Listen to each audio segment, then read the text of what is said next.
محمد احمد صاحب کراچی سے پوچھتے ہیں وطر کی نماز پڑھنے کا صحیح طریقہ کیا ہے؟ میں وطر میں 2 رکعت پڑھ کر سلام پھیرتا ہوں، پھر 1 رکعت پڑھتا ہوں کھڑے ہو کے، صحیح ہے؟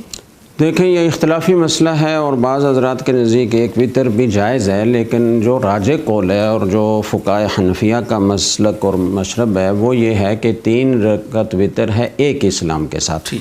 اور اس کے لیے دلائل کیا ہیں؟ دارقطنی میں روایت ہے کہ وطر النہار ثلاث وطر اللیل ثلاث كوطر النہار صلاۃ المغرب، کہ جیسے رات کے وطر ہیں یعنی 3 رکعتیں طاق عدد میں جو نماز لازم ہوتی ہے اس کو وطر کہا جاتا ہے، تو جس طرح مغرب رات کے وطر ہیں یعنی مغرب کے 3 رکعتیں ہیں، اسی طریقے سے نہار کے وطر یعنی جو وہ ہیں وہ بھی 3 ہیں۔ ٹھیک ہے، تو یعنی رات کے وطر جو عشاء کے بعد ہوتے ہیں وہ بھی 3 ہیں، جیسے کہ دن کے وطر یعنی مغرب کی نماز ہے۔ مغرب کی نماز رات اور دن کے درمیان میں ہے تو اس کو وطر النہار کہہ دیا۔ صحیح۔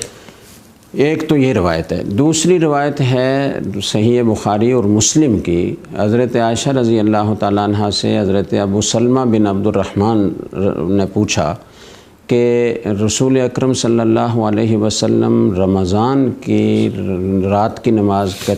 کیسے پڑھتے تھے، کتنی رکعت ہوتی تھی، اس کی کیا تفصیل ہے؟ تو حضرت عائشہ رضی اللہ تعالیٰ عنہ نے فرمایا کہ ما کان رسول اللہ صلی اللہ علیہ وسلم یزید فی رمضان ولا فی غیرہ علی 11 رکعۃ، کہ آپ صلی اللہ علیہ وسلم رات کی جو نماز ہوتی تھی یعنی تہجد کی نماز وہ آپ نے کبھی 11 رکعت سے زیادہ نہیں پڑھی، چاہے رمضان ہو یا غیر رمضان ہو۔ پھر اس کی انہوں نے تفصیل بیان کی، یصلی 4 ولا تسأل عن حسنہن وطولہن، ثم یصلی 4 ولا تسأل عن حسنہن وطولہن، 4 رکعت پڑھتے تھے آپ، اس کے حسن اس کو کتنا لمبا پڑھتے تھے آپ یہ نہ پوچھیں، اور اس کے بعد 4 رکعت پھر پڑھتے تھے وہ بھی اسی طرح طویل اور بہت اطمینان سے پڑھتے تھے، آپ اس کے حسن اور طول کے بارے میں نہ پوچھیں۔ اور اس کے بعد وہ فرماتی ہیں کہ ثم یصلی 3، پھر آپ صلی اللہ علیہ وسلم 3 رکعتیں پڑھتے تھے۔ یہاں حضرت عائشہ رضی اللہ تعالیٰ عنہ نے یہ نہیں فرمایا کہ یہ 3 رکعتیں 2 سلام کے ساتھ ہوتی تھی۔ اس جملے سے یہ ظاہری طور پر یہ معلوم ہوتا ہے کہ یہ 3 رکعتیں ایک اسلام کے ساتھ ہوتی ہیں، اگر 2 سلام کے ساتھ ہوتی تو وہ ضرور اس کی وضاحت کرتی۔ ایک دوسری بات ہو گئی۔ تیسری بات ہے بخاری ہی میں روایت ہے رسول اللہ صلی اللہ علیہ وسلم سے، حضرت عبداللہ ابن عمر رضی اللہ تعالیٰ عنہ روایت کرتے ہیں اور وہ فرماتے ہیں کہ آپ نے فرمایا کہ صلاۃ اللیل مثنی مثنی، رات کی نماز جو آپ پڑھیں گے تہجد وہ 2 رکعت ہونی چاہیے۔ فَإِذَا أَرَدْتَ أَن تَنْصَرِفَ، جب آپ تہجد کی نماز سے فارغ ہونے کا ارادہ کریں تو فَرْقَ رَكْعَةً تُوتِرُ لَكَ مَا صَلَّيْتَ،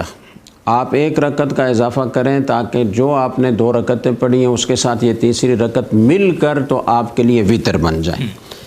اب یہاں اس جملے سے بھی ظاہری طور پر یہ معلوم ہوتا ہے کہ 2 رکعت نفل جو 2 رکعت کر کے پڑھ رہے ہیں تو انہی 2 نفل کے آخر میں 1 رکعت کا اضافہ کیا جائے، درمیان میں سلام نہ پھیرا جائے۔ اس کے علاوہ قاسم ابن محمد جو فقہائے 7 مدینہ منورہ میں سے ہیں اور حضرت ابوبکر رضی اللہ تعالیٰ عنہ کے پوتے ہیں، وہ یہ فرماتے ہیں کہ رأینا اناسا منذ ادرکنا